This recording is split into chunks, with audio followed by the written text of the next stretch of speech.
സംഘപരിവാർ ഭീഷണിക്ക് പിന്നാലെ ഖേദം പ്രകടിപ്പിച്ച് നടൻ മോഹൻലാൽ. ചിലർക്കുണ്ടായ മനോവിഷമത്തിൽ തനിക്കും എമ്പുരാൻ ടീമിനും ഖേദമുണ്ട്. എതിർപ്പുണ്ടായ ഭാഗങ്ങൾ സിനിമയിൽ നിന്ന് നീക്കം ചെയ്യാൻ തീരുമാനിച്ചുവെന്നും മോഹൻലാൽ ഫേസ്ബുക്ക് പോസ്റ്റിലൂടെ അറിയിച്ചു.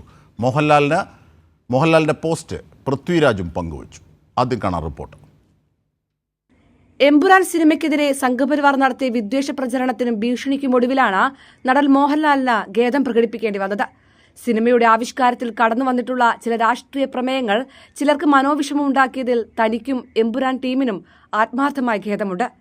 ഏതെങ്കിലും മതവിഭാഗത്തോടോ രാഷ്ട്രീയത്തോടോ വിദ്വേഷമില്ല. അത് ഉറപ്പുവരുത്തേണ്ടത് തന്റെ കടമയാണെന്നും അത്തരം വിഷയങ്ങളെ സിനിമയിൽ നിന്നും നീക്കം ചെയ്യാൻ തീരുമാനിച്ചതായും മോഹൻലാൽ ഫേസ്ബുക്ക് പോസ്റ്റിലൂടെ പറഞ്ഞു. ചിത്രത്തിന്റെ സംവിധായകൻ പൃഥ്വിരാജും പോസ്റ്റ് പങ്കുവച്ചു. ഗുജറാത്ത് കലാപത്തിലെ സംഘപരിവാർ ഇടപെടൽ തുറന്നുകാട്ടുന്ന സിനിമയ്ക്കെതിരെ വലിയ സൈബർ ആക്രമണമാണ് നടന്നത്. മോഹൻലാൽ, പൃഥ്വിരാജ് ഉൾപ്പെടെയുള്ള താരങ്ങൾക്കെതിരെയും സംഘപരിവാർ സംഘടനകൾ വിദ്വേഷ പ്രചരണം നടത്തിയിരുന്നു. ഇതോടെയാണ് സിനിമയിലെ 17 ഭാഗങ്ങൾ മാറ്റിക്കൊണ്ട് താരങ്ങൾക്ക് ഖേദം പ്രകടിപ്പിക്കേണ്ടി വരുന്നത്. കൈരളി ന്യൂസ്, കൊച്ചി.